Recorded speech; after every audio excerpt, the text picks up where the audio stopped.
भारत को आज के आधुनिक भारत से जोड़ने की एक पहल है। महाभारत के युद्ध में कौरवों की और 11 अक्षौहिणी सेना और पांडवों की ओर से 7 अक्षौहिणी सेना ने भाग लिया था। यानी इस युद्ध में सभी महारथियों की सेनाओं को मिलाकर करीब 50 लाख से ज्यादा लोगों ने भाग लिया था। लेकिन ये अब सवाल उठता है कि इतनी विशालकाय सेना के लिए युद्ध के दौरान भोजन कौन बनाता था और कैसे ये सब प्रबंध करता रहा होगा।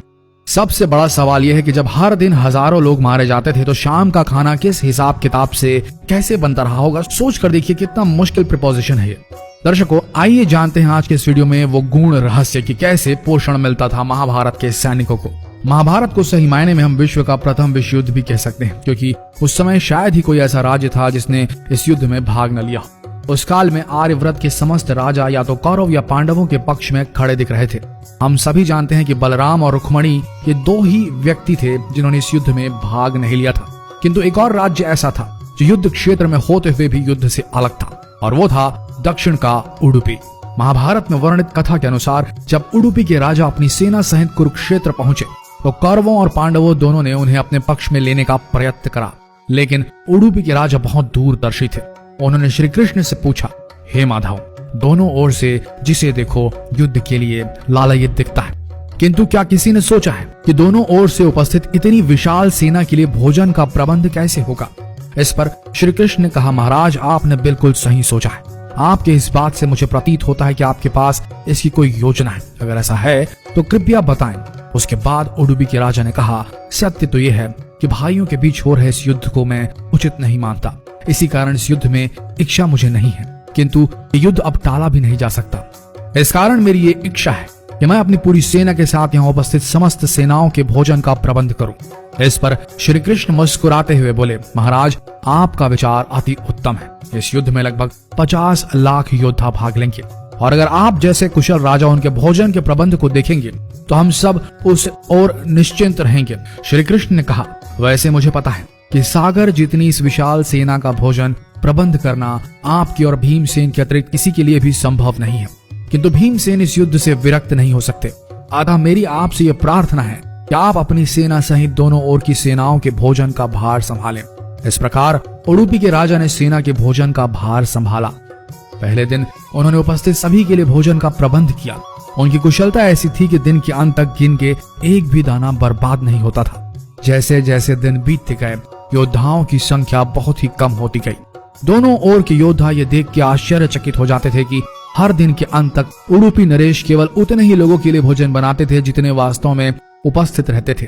किसी को समझ नहीं आ रहा था कि उन्हें कैसे पता चल जाता है कि आज कितने योद्धा मृत्यु गति को प्राप्त होंगे, ताकि उस आधार पर भोजन की व्यवस्था की जा सके। इतनी विशाल सेना के भोजन के प्रबंध करना अपने आप में ही एक आश्चर्य था, और उस पर भी इस प्रकार के अन्न का एक भी दाना बर्बाद न हो, यह तो किसी चमत्कार से भी कम नहीं था। अतः 18वें दिन युद्ध समाप्त हुआ और पांडवों के राज्याभिषेक के दिन युधिष्ठिर से रहा नहीं गया, और उन्होंने उडुपी नरेश से पूछ ही लिया, हे महाराज, समस्त देशों के राजा हमारी प्रशंसा कर रहे हैं कि किस प्रकार हमने कम सेना होते हुए भी उस सेना को परास्त कर दिया जिसका नेतृत्व पितामह भीष्म, गुरु द्रोण, ज्येष्ठ भ्राता जैसे महारथी कर रहे थे। किंतु मुझे लगता है कि हम सबसे अधिकांश प्रशंसा के पात्र आप हैं, जिन्होंने न केवल इतनी विशाल सेना के लिए भोजन का प्रबंध किया, अपितु ऐसा प्रबंध किया कि एक दाना भी अन्न का व्यर्थ न हो पाया। मैं आपसे इस कुशलता का रहस्य जानना चाहता हूँ। इस पर उडुपी नरेश ने मुस्कुराते हुए कहा, सम्राट, आपने जो इस युद्ध में विजय पाई है उसका श्रेय किसे देंगे।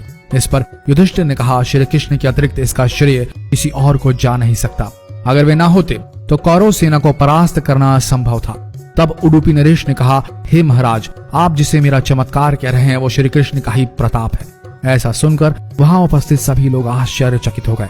तब उडुपी नरेश ने इस रहस्य से पर्दा उठाया और कहा, हे महाराज, श्री कृष्ण प्रतिदिन रात्रि को मूंगफली खाते थे। प्रतिदिन शिविर में गिन के मूंगफली रखी जाती थी और उनके खाने के पश्चात गिनकर देखी जाती थी उन्होंने कितनी मूंगफली खाई है। वे जितनी मूंगफली खाते थे उसके ठीक 1000 गुना सैनिक अगले दिन युद्ध में मारे जाते थे।